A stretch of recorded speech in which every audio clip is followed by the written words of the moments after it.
ओम श्री गणेशाय नमः। लक्ष्मी माता की जय। आप सभी को दिवाली की हार्दिक शुभकामनाएं। आप सभी पर माँ लक्ष्मी अपनी कृपा सदैव बनाए रखें। आज की वीडियो में हम जानेंगे कि दिवाली पर पूजन किस प्रकार से करना चाहिए, पूजा की सही विधि और सरल विधि क्या है।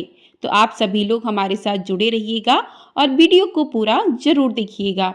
दिवाली का पर्व हर साल कार्तिक मास के अमावस्या पर आता है। कहते हैं इस दिन 14 वर्ष का वनवास काटकर श्री राम सीता जी को साथ लेकर अयोध्या वापस लौटे थे।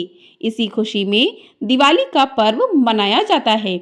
इस दिन लोग घरों को सजाते हैं, भगवान गणेश, माँ लक्ष्मी और सरस्वती का पूजन करते हैं। कहते हैं दिवाली की पूजा करने से माँ लक्ष्मी की कृपा अपने भक्तों पर बनी रहती है। तो इस साल 2024 में दिवाली का पर्व 31 अक्टूबर और 1 नवंबर दोनों ही दिन का है, लेकिन 31 अक्टूबर को प्रदोष काल में पूजा का सही मुहूर्त प्राप्त हो रहा है। तो 31 अक्टूबर को ही दिवाली मनाना शुभ रहेगा। आइए अब जान लेते हैं कि दिवाली की पूजा किस प्रकार से करनी चाहिए। तो इस दिन पूजा के शुभ मुहूर्त में आपको बहुत ही अच्छे से अपने घर को सजाना चाहिए। जहाँ पर आप पूजा कर रहे हैं वहाँ पर भी आपको बहुत ही अच्छे से सजाना चाहिए, और जैसी आपकी श्रद्धा है आप उसके अनुसार भी काम कर सकते हैं। तो आपको एक चौकी लेनी है, साफ चौकी लेनी है, उस पर लाल रंग का आसन बिछाना है। आसन बिछाकर आपको उस पर भगवान गणेश, माता लक्ष्मी और भगवान कुबेर, माँ सरस्वती की मूर्ति को स्थापित करना है। तो मूर्ति स्थापित करने से पहले चावल का या फूलों का आपको आसन देना है। आसन देकर ही भगवान को यहाँ पर विराजमान करें, और भगवान विष्णु को भी विराजमान जरूर करना चाहिए, क्योंकि माता लक्ष्मी भगवान विष्णु के साथ ही रहती हैं।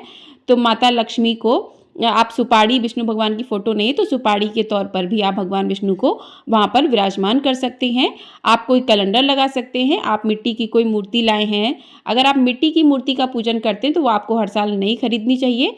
और अगर आप फोटो कैलेंडर लगाकर भी पूजा कर सकते हैं, आपके पास कोई पीतल या किसी धातु की कोई मूर्ति है तो आप उसको हर साल उसी का पूजन कर सकते हैं। लेकिन मिट्टी की यदि आप पूजन करते हैं वो आपको हर साल दूसरी लानी होगी, और जो पहले वाला है उनको विसर्जन कर देना होगा।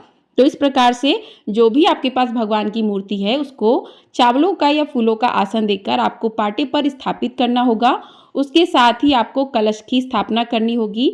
आप दीप कलश या श्री कलश की स्थापना कर सकते हैं। तो कलश की स्थापना के लिए आपको चावल से अष्टदल कमल बनाना है, उसके ऊपर आपको कलश रखना है। कलश आप तांबे का, पीतल का ले सकते हैं। उसके कंठ पर मौली बांधनी है, स्वास्तिक बना देना है आपको कलश पर। उसके अंदर आपको जल, गंगा जल, उसमें हल्दी, सुपारी, सिक्का इत्यादि चीज़ें जो है, पुष्प इत्यादि चीज़ें उसके अंदर डाल देनी है।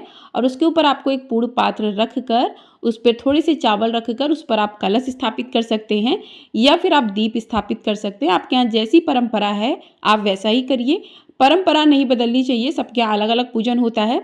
तो मैं यहाँ पर आपको बहुत ही सरल विधि बता रही हूँ। तो इस प्रकार से कलश का आपको स्थापना कर लेना है।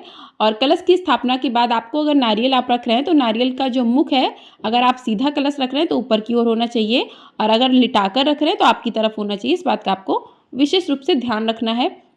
इसके बाद आपने जो भी आपके पास कौड़ी है, गोमती चक्र है, कमल गट्टे हैं, उन सबको आपको वहीं पर माता लक्ष्मी जी के सामने रखना है। और आप जो भी धनतेरस के दिन जो भी बर्तन लेकर आए हैं, सोने चांदी की चीज़ें लेकर आए हैं, या जो भी आपके पास पूजा का पिछला चांदी का सिक्का है, सोने का सिक्का है, उसको वहीं पर रखिए। कुछ सोने की, चांदी की चीज़ें हैं वो वहीं पर रखिए।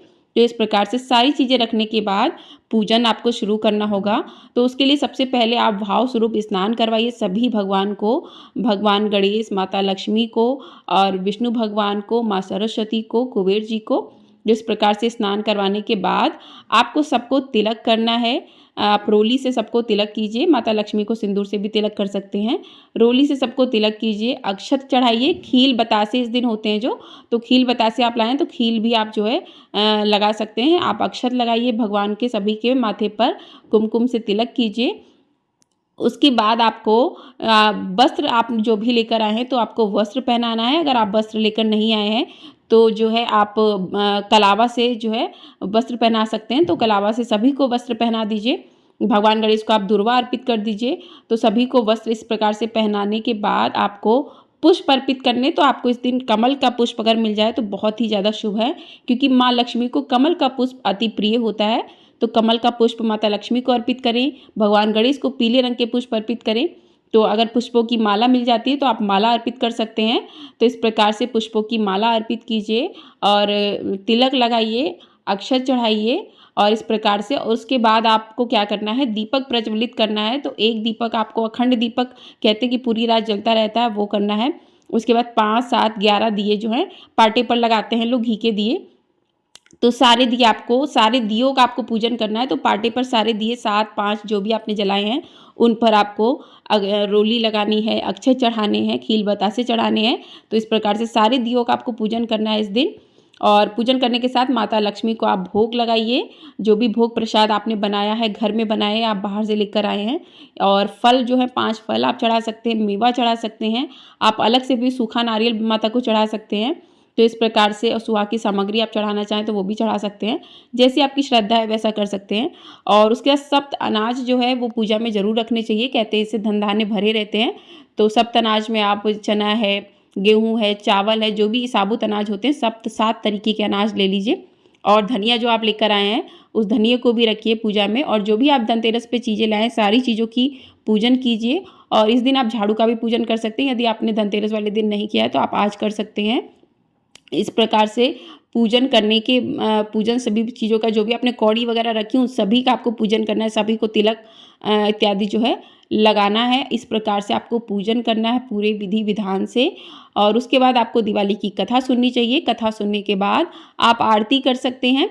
और आरती जो है, आप कुछ लोग माता लक्ष्मी की आरती नहीं करते हैं, कुछ लोग करते हैं। तो भगवान गणेश की आप आरती कर लीजिए, माता लक्ष्मी की आरती कर लीजिए। और आरती करने के बाद जो है आपको हाथों में खील लेनी है, जो खील बताशे आते हैं, खील लेनी है। खील को माता लक्ष्मी के ऊपर इस प्रकार से आपको बरसाना है। तो जब खील बरसाते हैं तभी पूजा जो है पूरी संपन्न मानी जाती है। तो इस प्रकार से माता लक्ष्मी के ऊपर खीलों की वर्षा कीजिए। और इस प्रकार से माता लक्ष्मी से प्रार्थना कीजिए कि आपके घर में हमेशा धन धान्य से आपका घर भरा रहे, कभी भी आर्थिक संकट ना आए। और इस प्रकार से माता से प्रार्थना कीजिए, पूरे सच्चे मन भाव से पूजा कीजिए। देखिए, आपके इस पूजा में जो भी सामग्री अगर कम रह जाती है तो आप उसके लिए मन में कोई भी संशय मत रखिए, क्योंकि पूजा में कभी ना कोई भूल चूक हो ही जाती है। तो माता से उसके लिए क्षमा प्रार्थना कीजिए। आपका मन, आपका भाव जो है वो सच्चा होना चाहिए, क्योंकि माता जो है मन और भाव ही देखती हैं अपने भक्तों का। तो आपका मन जो है वो सच्चा होना चाहिए। सच्चे मन से माँ की पूजा कीजिए। और दक्षिणा जरूर अर्पित कीजिए, क्योंकि कोई भी पूजा में कमी रहती है तो वो दक्षिणा पूरी करती है उस कमी को। इस प्रकार से दक्षिणा अर्पित करने के बाद आपकी पूजा संपन्न हुई। फिर आपने सारे दिए जो आपने 51, 21, 101 जो भी दिए लिए हैं, तो पूजा संपन्न करने के साथ ही, जब पूजा होती रहती तभी सारे दिए जला लिए जाते हैं। कुछ लोग घर में अगर रहते हैं, अब अगर आप अकेले पूजा कर रहे हैं तो पूजा कर लें। उसके बाद सारे दिए जला के फिर आप अपने घर को दियों से सजा सकते हैं। तो माता लक्ष्मी की इस प्रकार से विधि विधान से पूरा पूजन करें आप। और एक दिया जो है वो रात भर सरसों के तेल का जलाया जाता है। कहते हैं ये अखंड दिया रहता है। और उसी से काजल उस दिन लगाया जाता है, उसी में तुरंत का काजल कहते हैं, उससे आंखें खराब नहीं होती हैं। तो वो दिया जो है वो रात भर जलता रहेगा, उसमें अच्छे से तेल भर दीजिए ताकि वो रात भर अच्छे से जल सके। और कहते हैं कि इस दिन माता रानी रात में आती हैं घरों में और देखती हैं हमारा स्वागत किसने कैसे किया है। तो सभी पर माता लक्ष्मी की कृपा ऐसे ही बनी रहे। तो इस प्रकार से पूजन करने के साथ ही साथ आपको जो भी आपने माँ को तिलक लगाया है, जो रोली आपके पास बची है, उससे अपने घर के सभी मुख्य द्वार पर जो है शुभ लाभ आप लिख सकते हैं, स्वास्तिक बना सकते हैं। और जो भी घर की तिजोरी है वहाँ पर उससे लिख सकते हैं। और माँ के जो आपने चरण और स्वास्तिक वगैरह जो लोग बने बनाए लेकर आते हैं, आप उनको भी लगा सकते हैं। तो वो सारी चीज़ें लगाएं। माँ के स्वागत में रंगोली लगाएं। अब माँ का जितना आप अच्छे से दिल से स्वागत कर सकते हो उतना अच्छे से उनका स्वागत कीजिए, क्योंकि माँ अपना स्वागत देखकर ही खुश हो जाती हैं। तो आप पूजा जो करेंगे, अच्छे सच्चे मन से की गई पूजा कभी व्यर्थ नहीं जाती है। तो आप तो पूरे सच्चे मन भाव से माँ का पूजन कीजिए। और इस प्रकार से माँ को भोग प्रसाद जो है, जो भी आपने बनाया है वो अर्पित कीजिए। और आपको विसर्जन की वीडियो भी हमारे चैनल पर मिल जाएगी। तो आप लोगों को ये वीडियो अगर पसंद आई है तो वीडियो को लाइक ज़रूर कर दीजिएगा, शेयर कर दीजिएगा। और चैनल पर पहली बार आए तो चैनल को सब्सक्राइब कर दीजिएगा। आपको हमारे चैनल पर कार्तिक मास महात्म्य के अध्याय भी सुनाए जा रहे हैं। यदि आप लोगों ने नहीं सुने तो आप लोग सुन सकते हैं। और ढेर सारा अपना प्यार ज़रूर दीजिएगा। आपको हमारे चैनल पर दिवाली की कथा साथ ही आरती भी मिलेगी, तो आप लोग उसे भी अवश्य सुनिएगा। ढेर सारा प्यार ज़रूर दीजिएगा। माँ लक्ष्मी की कृपा सदैव ही सभी पर बनी रहे। इसी के साथ वीडियो को करते हैं एंड और मिलते हैं अगली वीडियो में। तब तक के लिए जय माँ लक्ष्मी।